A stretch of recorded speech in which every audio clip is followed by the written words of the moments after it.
Kenapa dia dianggap menjadi raja kecil? Berarti dia punya power dong. Dia punya kekuatan dong. Kalau raja berarti dia punya rakyat dong. Kalau kita mau tafsirkan gitu loh.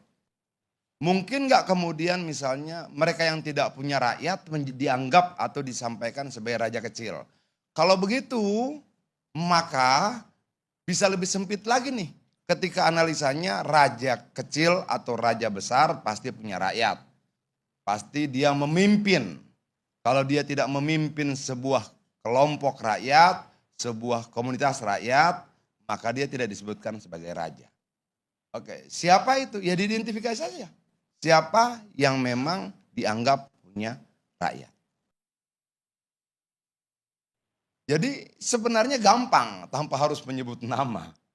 Arahnya kemana? Misalnya begini. Bung Rocky tiba-tiba jadi bagian dari birokrasi itu. Tapi dia nggak punya rakyat. Dia tidak memimpin siapa-siapa. Dia hadir sebagai seorang profesional saja. Bisa nggak kita sebut sebagai raja kecil? Nggak bisa. Nggak ada raja tanpa rakyat. Gitu loh. Artinya bahwa kalau disebut raja kecil pasti dia punya rakyatnya dalam tanda kutip ya. Nah hal seperti itu semakin mempertegas arahnya kira-kira ke siapa. Nah menurut saya kalau ada yang katakan, kalau Pak Prabowo bilang ada yang mengadu domba, itu biasanya orang yang diterima di sana, orang yang diterima di sini. Dia bisa bilang A ke sana, tapi bilang B kemari. Dia bisa bilang C ke sana. Dia bilang, kalau PDI Perjuangan nggak mungkin. Nah, siapa itu?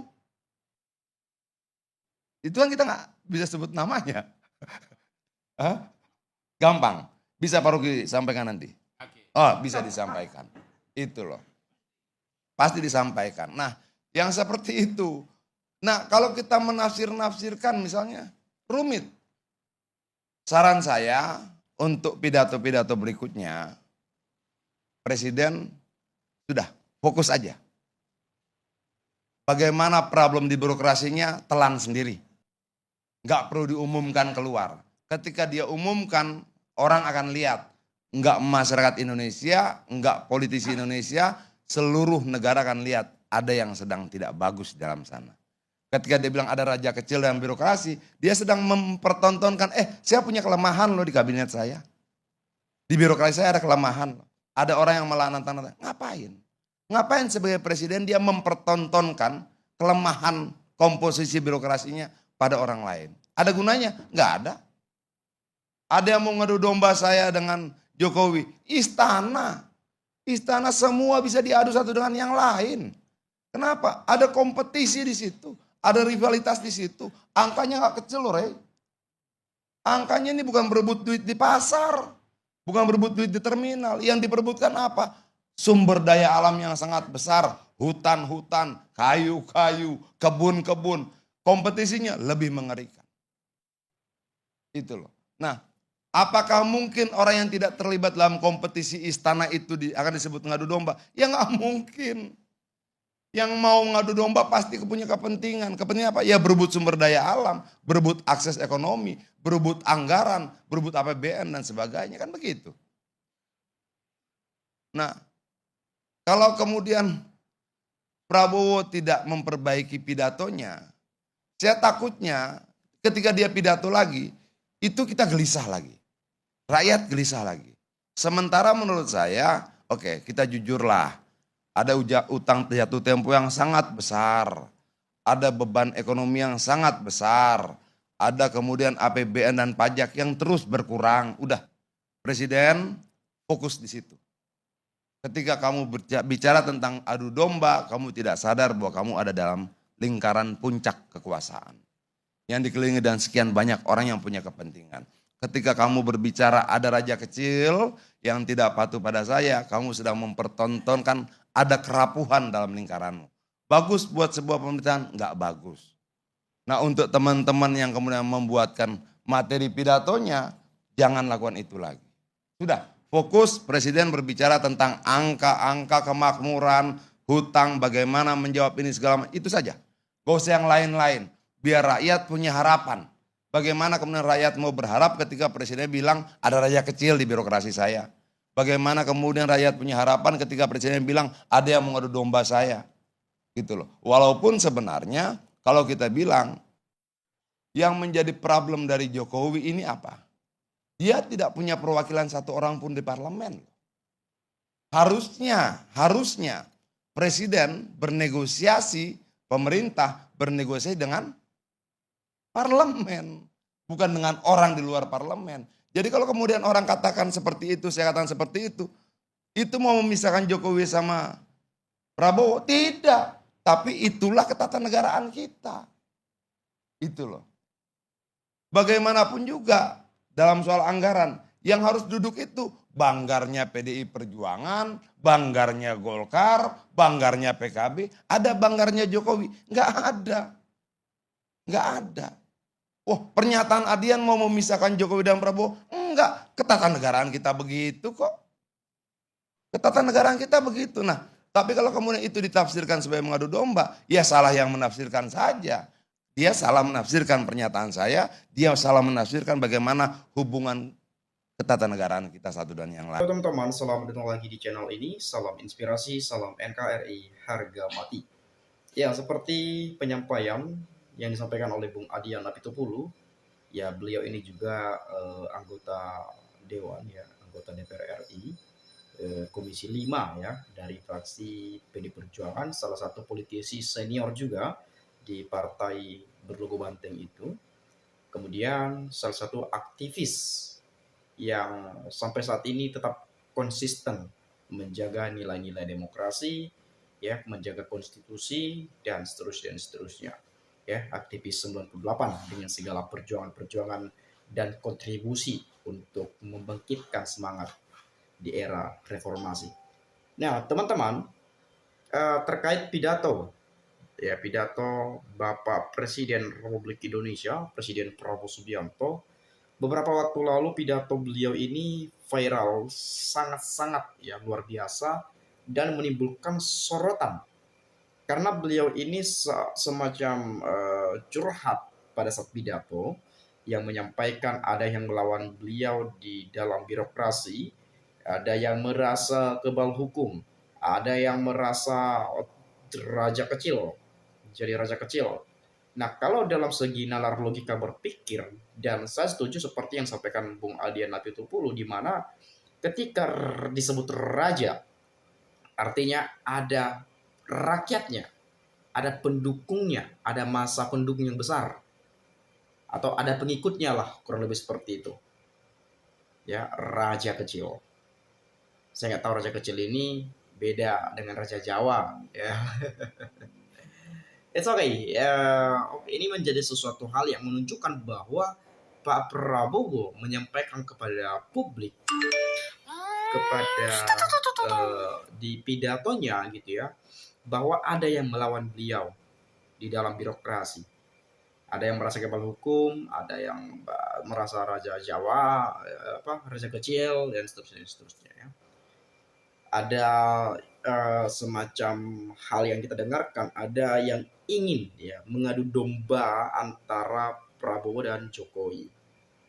Ada yang ingin menjauh-jauhkan lah gitu ya, ada yang ingin memisah-misahkan lah seperti itu.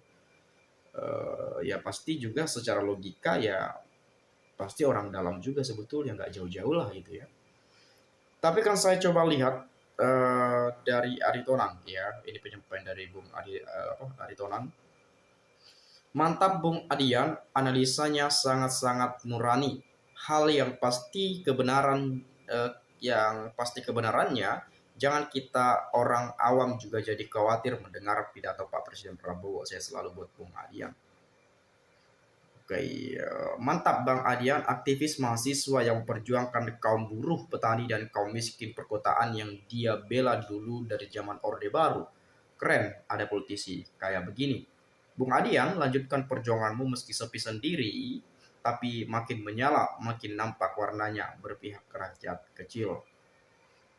Adian dulu termaksud salah satu tokoh mahasiswa saat reformasi 98. Semoga perjuangannya tetap amanah untuk kepentingan rakyat, bukan untuk yang lain. Bang Adian mantap, betul sekali yang membuatkan pidato jangan seperti itu lagi.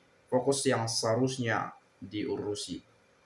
Betul Bang Adian, yang Anda katakan benar banget. Setiap pidato seorang pemimpin adalah gambaran kondisi negaranya. Ya bukan masalah curhat-curhatan, ada yang melawan ini itu ya. Fokus saja pada angka-angka kemajuan, target-target politik dan hal-hal yang lainnya ya itu harusnya ya. Pada awal-awal kepemimpinan Pak Prabowo betul-betul merupakan ujian yang berat karena masalah yang dihadapi sangat banyak dan berat. Ada beban ekonomi yang sedang tidak baik-baik saja, ada hutang yang menggunung walaupun Pak Prabowo berpidato dengan keras dan mendapat tepuk tangan dengan gegap gegap gempita. Kita khawatir kalau yang dibidik Pak Prabowo tetap bandel, dablek, nanti akan terkesan cuma omong-omong doang. Lebih baik sedikit berbicara tetapi tindakan nyata dan senyap yang diperlukan sehingga kepemimpinan Pak Prabowo akan dinilai sukses walau belum sepenuhnya. Masih ada kesempatan 4 tahun lebih sampai akhir jabatan beliau yakni 2028 yang akan mendatang.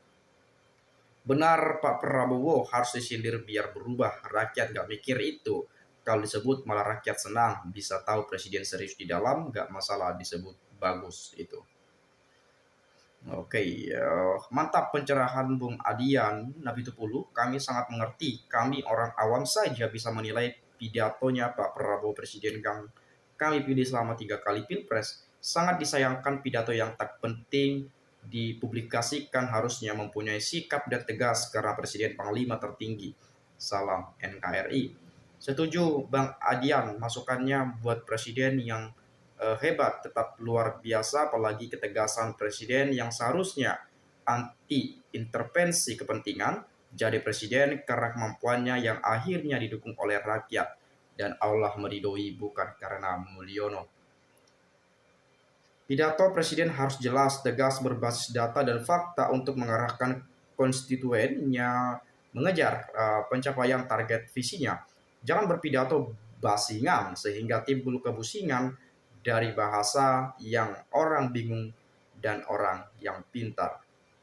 Kita belum berjiwa besar mencari pemimpin untuk kemajuan bangsa dan negara Indonesia, lebih menonjolkan ego ya. Betul, sumber daya alam yang dikuras habis para politisi-politisi, pengusaha, dan pejabat-pejabat yang haus seperti Dracula. Gak usah berharap terlalu banyak kepada pemimpin, tukang curhat, tukang umbar janji tapi tak mengukur kemampuan sendiri, akhirnya rakyat jadi korban, dibebani berbagai pungutan. Udah hidup susah, pungutan makin banyak jenisnya. Di satu sisi rejim berikan gratis, ini itu kepada sebagian rakyat, sementara rakyat yang lainnya gak dapat malah dibebani dengan pungutan. Sekarang jelas dan terang benderang yang dimaksud raja kecil kebal hukum di birokrasi oleh Prabowo Subianto itu ya MA, MK, KY, Kapolri, Jaksa Agung, mereka yang selalu melawan Prabowo, disuruh bongkar mafia pagar laut, disuruh bongkar mafia pagar laut, malah main kucing-kucingan, diminta hukuman si Harvey Muiz, koruptor 300 triliun, 50 tahun selalu aja ada potongan jadi 20 tahun. Lalu dari 12 tahun jadi 6,5 tahun. Kalau bajingan mafia hukum ini nggak direformasi, jangan harap pemerintahan Prabowo bersih dari para koruptor. Benar banget dan setuju banget apa yang dikatakan Bang Adian ini. Sangat masuk akal bagi orang-orang yang masih punya pikiran waras. Makanya Presiden Prabowo jangan terlalu banyak curhat pada rakyat. Telan sendiri saja.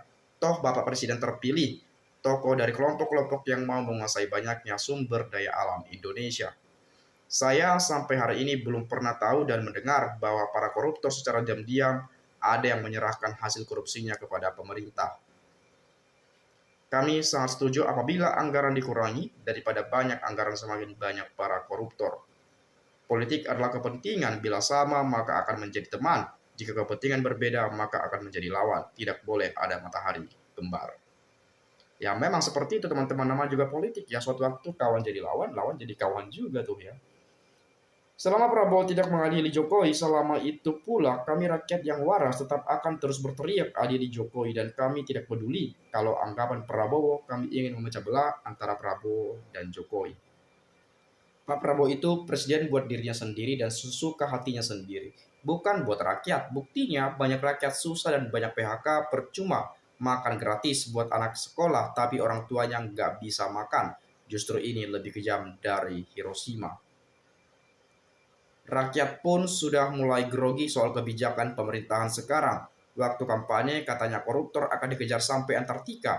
Lucunya Menteri Hukumnya yang merupakan kader Gerindra sendiri tidak menjadikan undang-undang perampasan aset koruptor menjadi prioritas utama pada prolegnas di tahun pertama pemerintahan Prabowo Subianto. Padahal korupsi di negara ini salah satunya menggerogoti negara ini susah maju.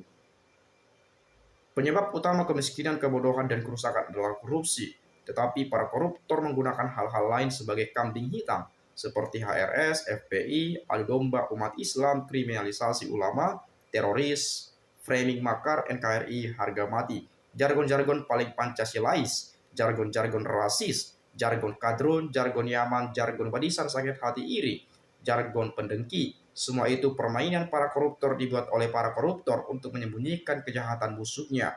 Maling teriak maling, teroris teriak teroris.